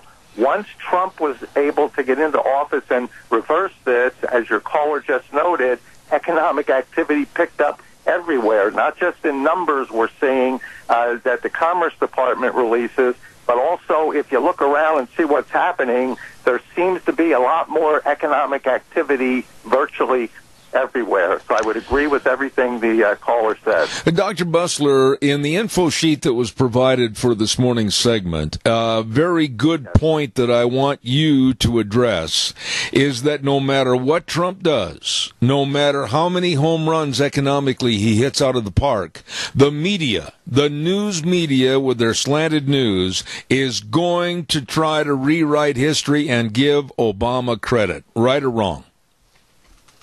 Absolutely. Remember, the 2 or 3 studies that have been done since Trump took office noted that more than 90% of the coverage about Trump has been negative. The mainstream media and even the Democratic Party, their primary goal is not to advance America's interests. Their primary goal is to get Trump out of office. And the mainstream media is going along with that. So they continue to say things that some of them are not correct. Some of them are presented in such a way that it slants what the actual meaning is. And that's why Trump says, look, you're not reporting the news objectively. You're allowed to have your opinions in the opinion section, but when you're reporting the news, that's got to be done objectively. Otherwise, what you're putting out there is really not true news, and it's fake news.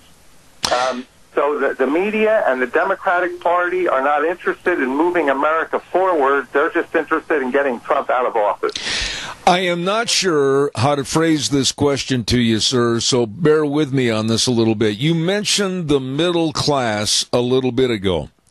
And, Dr. Bussler, I question, through the 8 years of Obama, that the middle class probably is almost ceased to be. And the reason I say that is that with the lower class or the working poor and those that won't get a job, those are purely dependent upon the government for their cell phones, their food, everything else.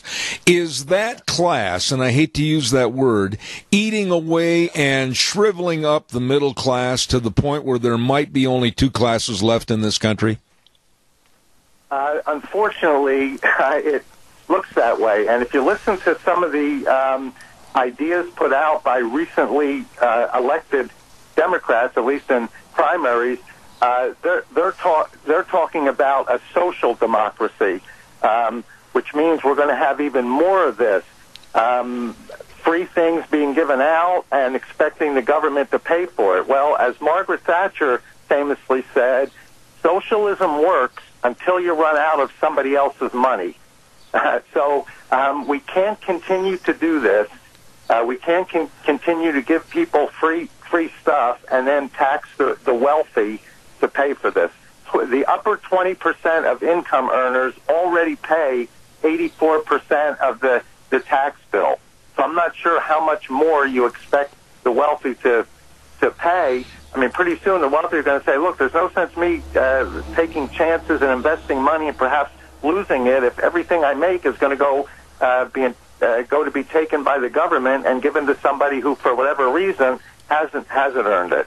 So it's something that I think Trump is reversing, and I believe the Republicans are going to do exceptionally well in this fall election. And I think once that happens, you'll hear a lot of this socialism talk start to go away. And for the benefit of Americans and the freedom that we embrace and the freedom that we use to take a country from birth to the most prosperous in the world within about 150 years and has allowed us to stay there. For all the benefit of that, it's very important that we get back to the freedom and free market principles that made this country great. All that being said, Doctor, when I ask you this next question, I'm really curious about the personality or the persona of your students where you teach. I mean, do you have the millennials coming into class that basically want socialism, that basically think that Alexandria Ocasio-Cortez is a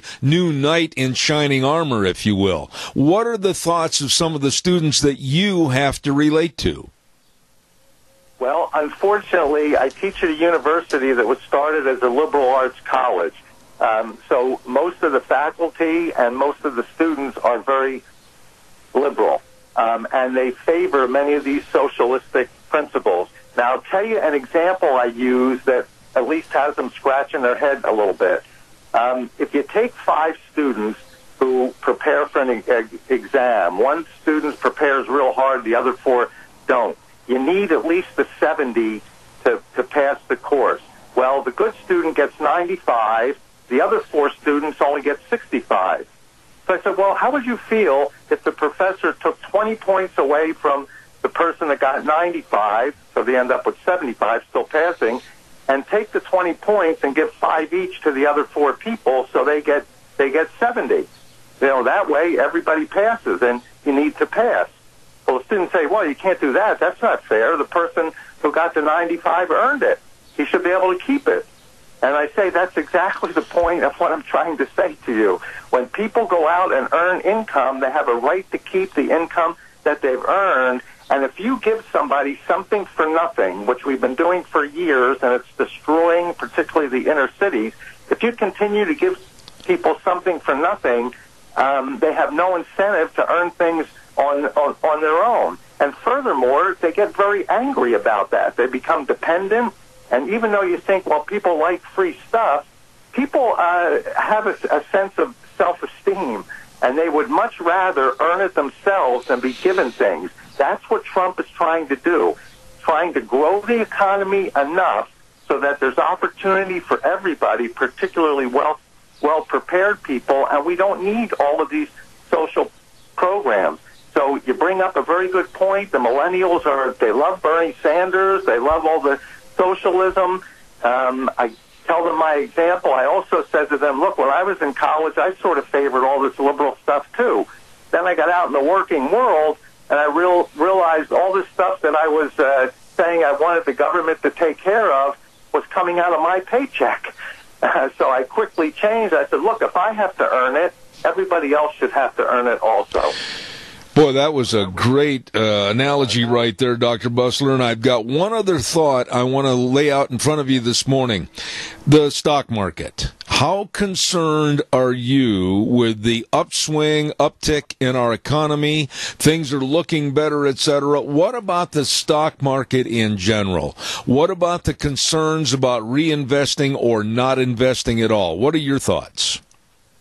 Well, I'm very optimistic on the stock market. I think because Trump cut the corporate tax rate from an average of about 35% down to 21%, companies now have more money to invest in the economy and to grow the economy, and we're starting to see that now. Now, some of the critics answer back, yeah, well, they're just giving their money to increase dividends to their stockholders, and they're buying some stock back. They're not investing in the economy. And, of course, the answer to that is relatively simple. The stockholders own the corporation. If the owners of the corporation say, look, our corporation doesn't have a lot of real good investment opportunities, then give the money to the stockholders, either through dividends or buying some stock back. Give it back to the stockholders. Let them invest where they find better opportunities. So creating more capital for corporations, whether they directly invest it themselves or whether they give it to their stockholders who find better investments, either way, you're putting more capital into the economy. We have a capital-intensive economy. We need capital. So putting that capital in is going to further fuel growth. I'm very optimistic about growth. And the stock market will fluctuate. You know, you get news one day about something, the trade war, something's going on, it goes down. The next day you realize, boy, all the numbers really look good. The stock market goes up. So it will fluctuate. But the long-term trend in the stock market and in business investment is up, and that will lead to more growth in the economy. You said that you are a professor at a very liberal college. When you leave your office in the afternoon, to me, you've got your head screwed on straight and you really know what's going on. I'll bet you when you go out of your office and sit in your car before you drive home, you just take your head and beat it against the windshield sometimes in frustration. Is that not the case? Yes, that is the case. Occasionally, they ask me to debate with them more as a learning experience for the students, which I gladly participate in. And sometimes I walk away from those things, and sometimes even from class discussions with my head spinning, just thinking, how could people think like this? And I'm a little angry at my colleagues because they're not presenting the students both sides of an argument. We're supposed to be teaching college students critical thinking skills. So what we should be doing is giving them both sides of an argument and say, look, use these skills we taught you, and you figure out what the best position is, rather than having my colleagues tell them Trump is no good and Trump is cutting money for this and Trump is going to push your grandmother over a cliff. Rather than saying all that, give them both sides of an argument and let them decide what makes sense. Let me ask you one final thought here. I've got about 2.5 minutes left. What about the economics of the larger cities in America controlled by Democratic mayors, i.e. San Francisco, i.e. Chicago, i.e. New York? All of them are in failing situations economically. What's it going to take to turn these things around? President Trump is trying to work on that as best he can, too. The Democrats that have been in charge, they've been giving people what they believe is free stuff for all these years, and what happens is it locks generations into this welfare state. Now, President Trump says, I'm going to cut food stamps. I'm going to cut welfare. Not that I'm a mean guy and I want to see somebody starve to death. I'm cutting it because I'm providing opportunity so you can go out there and earn the money yourself rather than relying on government. That's going to end up fixing up a lot of the problems with the inner cities, and it'll make people feel better about themselves. I also think it's going to help get rid of a lot of this anger that we have in the country right now. So what it's going to take is for Trump to have enough growth in the economy that it provides opportunity for virtually everyone. And if you look at many of the minorities live in inner cities, if you look at the unemployment rate for the minorities, they're going down to record low levels because Trump is now providing opportunity for them. I tell you what, every time you're on this program, I learn something more, and I appreciate more what you're saying. Thank you, Dr. Michael Busler, public policy analyst, economics expert. God bless you, and please come back again. Thank you very much. I certainly will, Zeb. Thank you for having me. No, thank you. Great discussion with a man that lays it out so easy to understand, Dr. Michael Busler. I appreciate him. When it comes to economics, he really knows what's happening. Let's see, what else have I got cooking here? I think we're going to take a little break right now and send it back over to Wheels at our main studios. Coming up this next hour, we've got author of The End of Work, John Tamney, and he's very, very interesting man. He's also been on this program many times and probably will be many more times in the future. So stay tuned for that. Right now, we'll send it over to our main studio. We'll be back in about 3 minutes. And now, back to Zeb at the Ranch on AM 1230 KBAR. To reach Zeb, call 436-2244 or toll free 1-866-927-4587. And now, here is Zeb Beck. I appreciate that. Thank you very much. And we're into our last half hour right now. And a gentleman that is the author of the book, The End of Work, Why Your Passion Can Become Your Job, John Tamney. Good morning, John. How are you?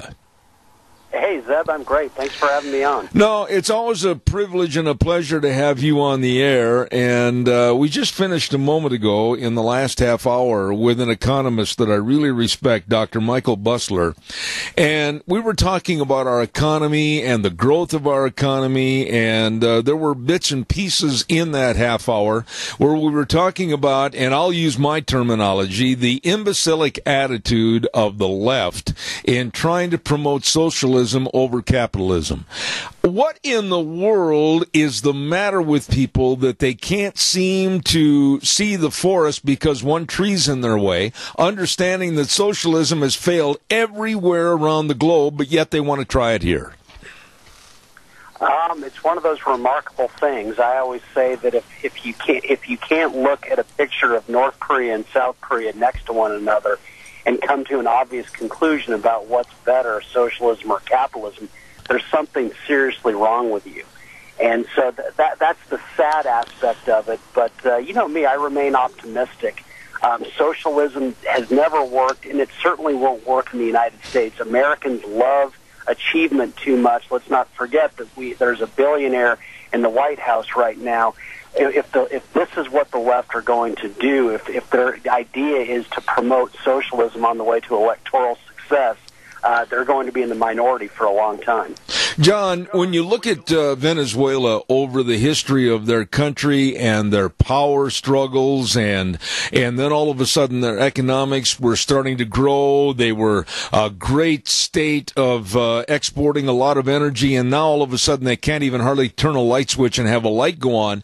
Why can't the students, why can't the professors, why can't the Democrats, why can't the Alexandria Cortezes understand it's not going to work, it isn't working, and they shouldn't even be promoting that on the Democratic platform? Well, I think it's almost ironic. I think prosperity, which is wonderful, is what informs the ridiculousness of the left. Let's never forget that socialistic movements never much gather steam in parts of the world where there's nothing to redistribute. So you look at the United States, the most productive nation on earth with the most talented people on earth. It's no surprise that we're able to support the ridiculous musings and say that, hey, look at all this wealth, let's hand it off to someone else. This is the downside, but, the nice thing about this is we've got the better argument. What would people rather have? Would they like to have 3 Nancy Pelosi's or 3 Steve Jobs? Would they like to have, 3 Mitch McConnells or 3 Jeff Bezos?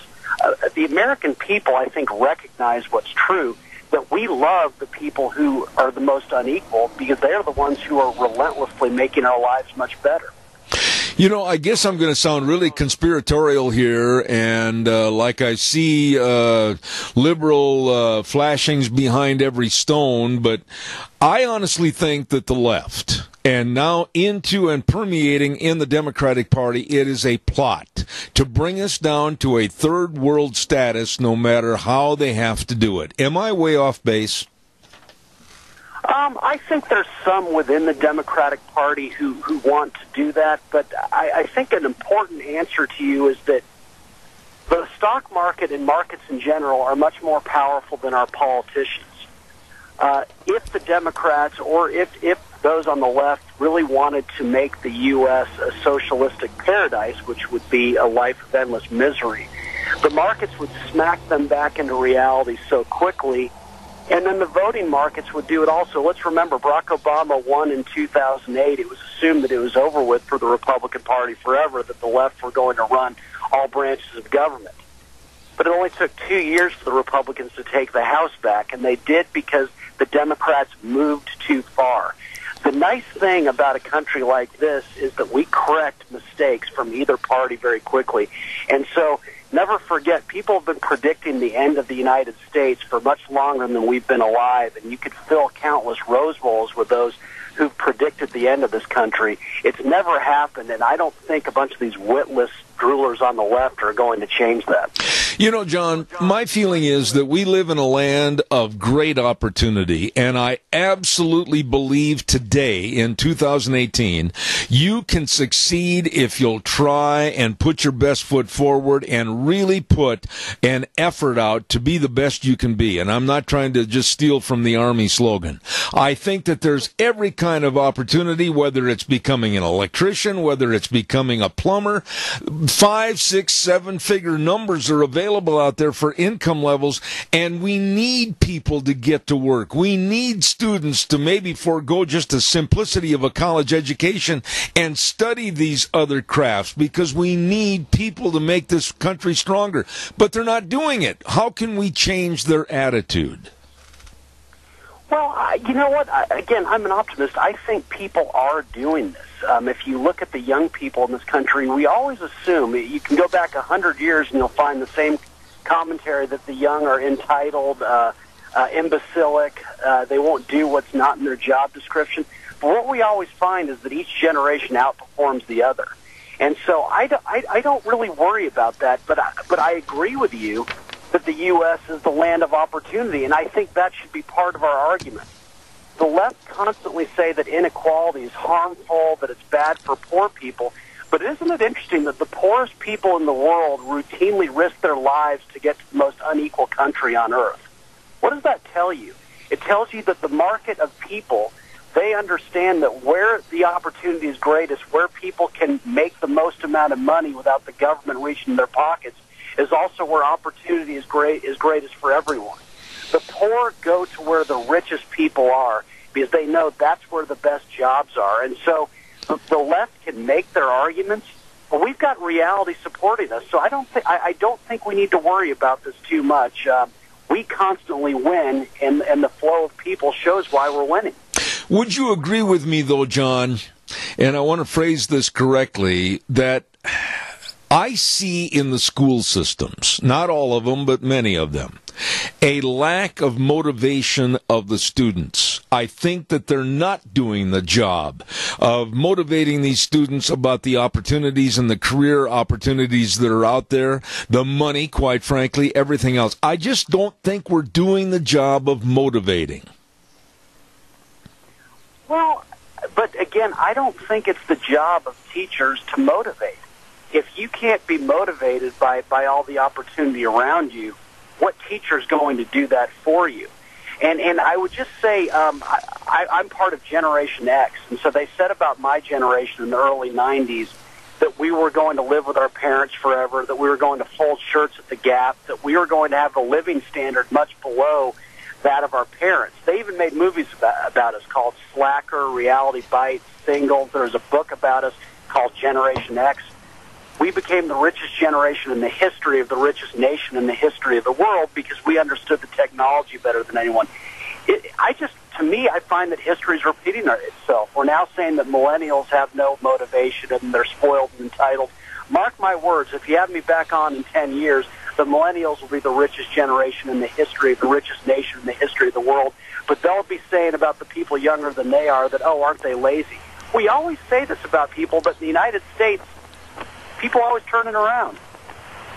You know, when you say turn it around, but I still maintain, and I think that we've got to do something to instill in America, especially those that are dependent upon government, whether it's welfare, food stamps, whatever, and also a giving attitude, even to those that can afford. We have summer programs to where, oh, come one, come all, we'll feed your kids. We've got to put back personal pride and personal dependency instead of the government's going to be the catch-all for everyone. No, and I 100% agree with that. What I believe you're saying is something that I regularly argue, and in fact I argue in The End of Work, that government can write you a check. Warren Buffett could write you a check that would free you from working for the rest of your life, but he couldn't give you happiness. Happiness springs from work. And one of the exciting things about economic progress that I think our side doesn't talk about enough is that the more the economy grows, the more that people get to do work that is commensurate with their unique skills and, yes, I would say intelligence. And so we need to keep pounding this away. We live in a world today in which people can literally make a handsome living by coaching video games. We live at a time and place today in which there are hedge funds starting where they're making bets and they have billions backing them on who's going to win different sporting contests. Professions today more and more reflect who we are. This is the genius of economic progress. It frees us up to, yes, work much harder, to have pride in our work because we're doing something that makes us excited about things. We do need to be talking about this. The government can't do this for us. Only the private sector, entrepreneurial capitalism can.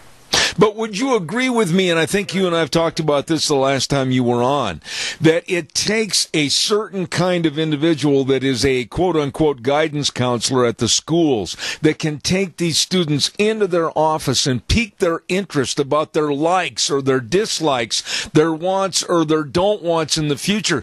And like you say in your book, The End of Work, your passion can be your job. I mean, my goodness, I'm doing what I love. I found it. I would never want to do anything else. How do you get these kids excited about their talents and abilities? Well, I think, it may surprise you, but I think the markets find it for you. Isn't it a triumph of capitalism that you get to do what you love and are talented to do every day? Dare I say it, you are paid to be well-read. Is that not the most exciting thing you've ever heard? I am paid to be well-read. To talk about and write about what interests me endlessly. And what to me is exciting about the capitalistic system is that the work finds people, that suddenly there are ways in which, hey, wait a second, that's how I can do that. There's a way that I can make a living to elevate my unique skills. And so I don't think a guidance counselor is going to be there for it, but I do think in a free world, people are going to find these jobs, and it's getting better and better all the time. I just don't think we should rely on the educational system one way or the other. Yeah, and I'll wave the flag a little bit here, John, and I'll say that, and correct me if you think I'm wrong, for all of these people that are listening to us right now, this country, the United States of America, offers more opportunity, 100-fold, more so than any other country in the world. All the person has to do is just go out and try. Without question, that's true. Let's never forget that 2 billion people in this world have never flipped on a light switch. And so when you remember that, don't you realize how the rest of the world would give anything to be in the United States. People literally risk their lives to get here. They don't have education. They don't have the English language, but they know that once they get here, they have a chance to change their economic situation in a way that would make them, that will make them the envy of the rest of the world. And so when people complain or they say, oh, the opportunities aren't right for me, I reject that notion. In the U.S., it's really true. It's not a cliche. Anyone can make it. You won the lottery being a citizen of this country, and you've got the language that is the language of the world's business people. The U.S. is where poverty is cured. It's not where it festers, and so we need to stress that over and over and over again. I tell you what, tell us a little bit about your book again, the End of Work. Tell us where we can get a copy and the availability. Well, I've heard people who listen to your show, it's kind of a law that they have to buy at least 10 copies of The End of Work if they're listening right now. And so they can buy it on Amazon, BarnesandNoble.com, but it's a very optimistic assessment of what we're talking about, that as the economy evolves, more and more people are getting to do something that elevates what's unique about them in the workplace. And you see it all the time. People are able to make careers out of their love of sports today, out of their love of food, out of their love of wine, out of their love of shopping, makeup, you name it. The job opportunities nowadays are endless. And I want to talk about it because I want people to realize that this is the genius of economic freedom. It frees you from dread and drudgery on Mondays through Fridays. I just absolutely find you to be so uplifting to have on this program. John Tamny, the author of The End of Work, Why Your Passion Can Become Your Job. God bless you, and thanks for coming back again, John. You're always welcome here. Hey, Zeb, anytime. Thank you so much for having me on. I appreciate it. Very much. Thank you. Oh, I tell you, he gets me excited. There is so much that people can do and so much that you can get involved in to make a great living in this, the land of opportunity, the United States of America. Wow. I love that. Thank you, John Tamny. Right now, we got to get a weather forecast on here, and the weather brought to you by Scarrows Meats, 331 North Road, Jerome. The number to call, 324-7657, or you can go to their website, scarrowsmeats.com. Oh, it's still barbecue time. Don't forget, they've got all kinds of great barbecue packages, and they've got the marinated pork ribs for only $1.99 per pound. They are good. Chicken and beef and pork, all of this and more. You be sure and get a hold of them today. Scarrows Meats in Jerome. Caller, I'm going to have the weather. I'll be right back with you. Stand by. Here's Gina. Partly sunny skies for today, but we're going to be in a red flag warning. Good Monday. Here is your weather forecast for Zeb at the Ranch. We are in a red flag warning for today due to the possibility of late afternoon and early evening rain showers and thunderstorms that are expected. About a 20% chance. Expecting a high of 86. Going to be slightly breezy as well. Tonight, low of 55. Tomorrow, going to be smoky, partly cloudy skies. High of 83 with an overnight low of 55. We do have a slight chance of early evening rain showers and thunderstorms for tomorrow night as well. For Wednesday, still going to be smoky, partly sunny skies, high of 85 with an overnight low of 54. And for Thursday, pretty much the same. Smoky, partly sunny, highs in the mid-80s. That's your weather forecast for Zeb at the Ranch. Thank you, Gina, and brought to you by Scarrows Meats. Don Scarrow and the crew at 331 North Road, Jerome. They are changing the way we eat, one delicious bite at a time. Caller, good morning. You're on the air. Caller, good morning. I wanted to let you know that I contacted all of our esteemed representatives in Washington and actually got a response from Labrador's office. They called me and left, and I called them back and about the censorship that's been going on the internet. Mm-hmm. And what was their response? And he said Labrador is on the Judiciary Committee, and he is definitely looking into it, and he has evidently grilled Twitter and Facebook both so far, and he's working on getting it stopped. We're going to be having a segment on this. I think it's scheduled for later on this week. I'm anxious to hear more from some of the notables that are really looking into Google and Facebook, etc. And caller, I thank you for that information this morning. And I think that program is scheduled for Thursday, but I'm not sure. Thank you for your call. Oh, yeah. God bless. Thank you very much. Phone number? Pardon me? I guess he's gone. You want his phone number? I've got it right. I've got it right here in my file. If you're talking about Raul Labrador's phone number, I've got it right here on my file, and we're going to have that on the air later on this week. Thank you for your call. You know, there are a lot of concentrated efforts by Facebook and led by Google, etc., to try to stifle and take away a lot of our free speech on the Internet, etc. We're going to have a program on that. I cannot remember the guy's name that's scheduled, but it'll be later this week. By the way, too, I want to remind you about Dino Septic Service. Oh, for those of you that are not aware as to who they are or what they do the job that you and I don't want to do. That's right, septic tanks pumped and sewer and sink drain lines cleaned, liquid waste removal. Oh, you don't want to do that. Well, they do, and they're fast, fair, and friendly service.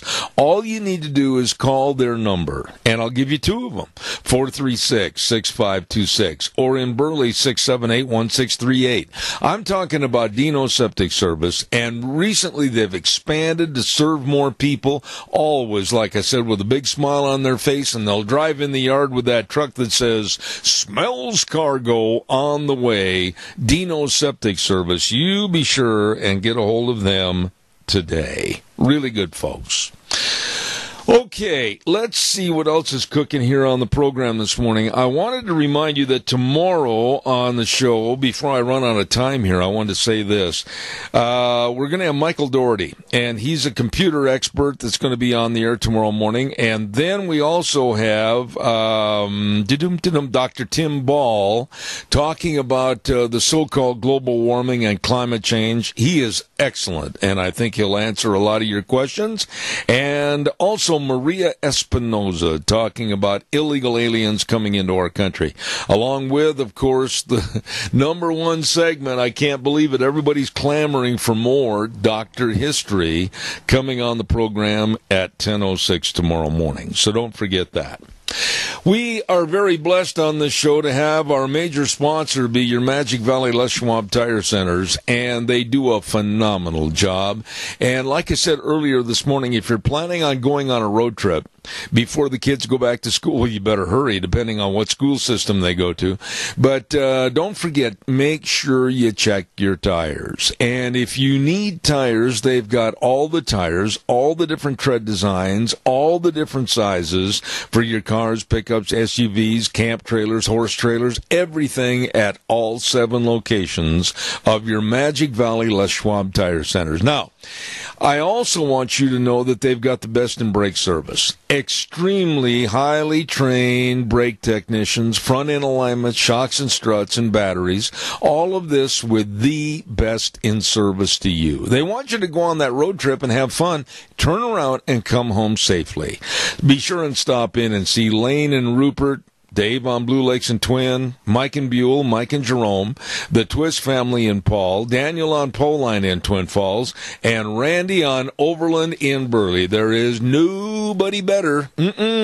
Your Magic Valley Les Schwab Tire Centers. You stop in and see them today. I want you to remember that we have weekly a blog that goes around a lot of the political analysis as to what's going on in this country, and that weekly blog is called Cow Pies and Coffee Cups. And if you'd like to get on that blog, we are literally, I know we're sending out thousands and thousands of those. Go to zebbell.com and click on your address and everything, and we'll make sure that you get it. sent to you weekly, cow pies and coffee cups. And don't forget, we'll be back here tomorrow morning at 8:06. We'll ride the horse for 3 hours, 8 to 11, right here on K-Bar, 12:30 a.m., and then streaming live, like I mentioned a moment ago, zebbell.com. This week, with all the smoke, be careful out there. I know it's affected me. I know it's affected my lungs. I'm kind of an asthmatic, and it really bugs me a little bit. So be careful, and they're calling for some storms and winds and everything and more smoke concentration. Please take care of yourself. So until tomorrow morning at 8:06, we'll turn it back over to Wheels at the main studios. God bless. Have a great day. Zeb at the Ranch, where we always say the way things were are the way things ought to be, and the world needs more cowboys. See you tomorrow morning.